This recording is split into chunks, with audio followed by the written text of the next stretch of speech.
Hi everyone, আসসালামু আলাইকুম। আরও একটি নতুন রেসিপি দেখার জন্য আপনাদেরকে ওয়েলকাম জানাচ্ছি। আজ আমি আপনাদের সাথে তৈরি করছি সুজির বরফি। আর যেহেতু সামনে শবে বরাত, তাই আপনারা এই বরফিটা 5 মিনিটেই তৈরি করতে পারবেন। সো আশা করি আপনাদের কাছে আজকের রেসিপিটিও ভালো লাগবে। যদি ভালো লেগে থাকে প্লিজ আমার চ্যানেলটি সাবস্ক্রাইব করবেন, আর লাইক শেয়ার কমেন্ট করবেন, আর পাশে থাকা বেল বাটনটি বাজিয়ে রাখবেন, যাতে কোনো রেসিপি আমি ছাড়ার সাথে সাথে আপনাদের কাছে পৌঁছে যায়। আর কোনো ভুল ত্রুটি হলে ক্ষমা করবেন, আমি চ্যানেলে নতুন তাই। তো চলুন রেসিপিটি শুরু করি। প্রথমে আমি চুলায় একটি প্যান বসিয়েছি। তো প্যানে আমি দিয়ে দিচ্ছি 1 টেবিল চামচের মতো ঘি, দিয়ে হাফ কাপের মতো সুজি দিয়েছি। আপনারা চাইলে এখানে কিন্তু 1 কাপও সুজি দিতে পারেন। তো আমি পরিমাণে একটু কম করব বলে এখানে আমি হাফ কাপ সুজি দিয়েছি। দিয়ে খুব ভালোভাবে এটাকে ভেজে নিচ্ছি। তো ভেজে নেওয়ার জন্য এখানে আমি চুলার আঁচটা খুবই কম দিয়েছি, আর এটাকে মিডিয়াম আঁচে কিন্তু ভেজে নিতে হবে, আর চুলার আঁচটা বাড়ানো যাবে না।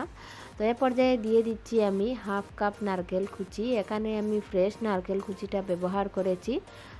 আর আপনারা চাইলে কিন্তু শুকনো নারকেলের গুঁড়াও এখানে ব্যবহার করতে পারেন। তো আমি এই নারকেলটা দিয়ে সুজির সাথে খুব ভালোভাবে এটাকে মিশিয়ে নিয়েছি আরও 2 থেকে 3 মিনিট। তো এখন আমি এখানে দিয়ে দিচ্ছি 3 টেবিল চামচ চিনি। আপনারা কিন্তু এখানে আরও বেশিও মিষ্টি দিতে পারেন। তো আমি এখানে কম ব্যবহার করেছি, মিষ্টিটা আমাদের পছন্দ অনুযায়ী। সো আরও 2 থেকে 3 মিনিট ভেজে নেওয়ার পরে এটা একটু ব্রাউন হয়ে যাচ্ছে। তো এ পর্যায়ে এখানে আমি আর ভাজবো না, সামান্য পরিমাণ পানি অ্যাড করব। সামান্য পরিমাণ বলতে এখানে আমি 4 থেকে 5 চামচের মতো পানি ইউজ করেছি। আর পানিটা কিন্তু একবারে দিতে যাবেন না, পানিটা অল্প অল্প করে দেওয়ার চেষ্টা করবেন। একবারে পানিটা দিতে গেলে এখানে যে সুজিটা আমরা ভেজে নিচ্ছি, সেই সুজিটা কিন্তু যখন আমরা বরফি তৈরি করব তখন কিন্তু কাই কাই মনে হবে। তো সেই জন্য এটা কিন্তু সুজিটা একদম কিন্তু কাইয়ের মতো করা যাবে না, সুজিটা আস্তে থাকতে হবে। আর এভাবে আমি কিন্তু ভেজে 4 থেকে 5 মিনিট নিয়েছি। তো এখন আমি কিছুটা দিয়ে দিচ্ছি চীনাবাদাম। আপনারা চাইলে পেস্তা বাদাম বা কাঠবাদামও দিতে পারেন। তো চীনাবাদাম দিয়ে আবার আমি 2-3 মিনিটের মধ্যে ভেজে নিয়েছি। সো নেওয়ার পরে আমি চুলা থেকে নামিয়ে নিয়েছি। এখন যে বাটিতে আমি এটাকে বসাবো সেখানে একটু তেল ব্রাশ করে সম্পূর্ণটুকু আমি একসাথে ঢেলে দিচ্ছি।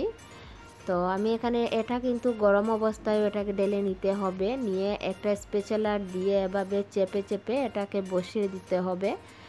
আর আমি আবারও বলছি, আপনারা চাইলে আরও বেশি দিতে পারেন। তো আবার আমি এখানে কিছুটা চীনাবাদাম দিয়ে দিচ্ছি, দিয়ে একটু চেপে চেপে এটার সাথে বসিয়ে দিচ্ছি।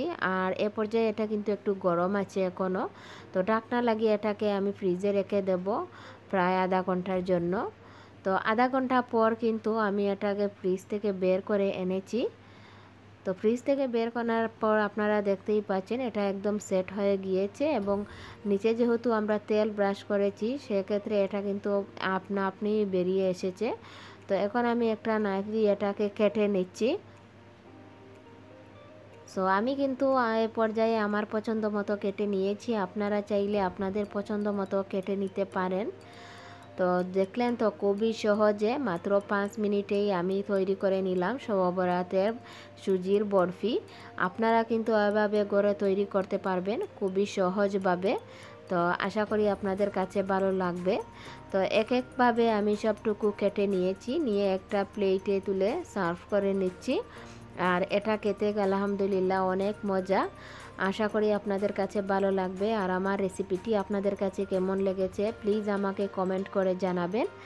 আর আমার Facebook page yummy cooking by Swapna, সেখানে আপনারা যদি করে তৈরি করেন আমার পেজে পোস্ট করবেন।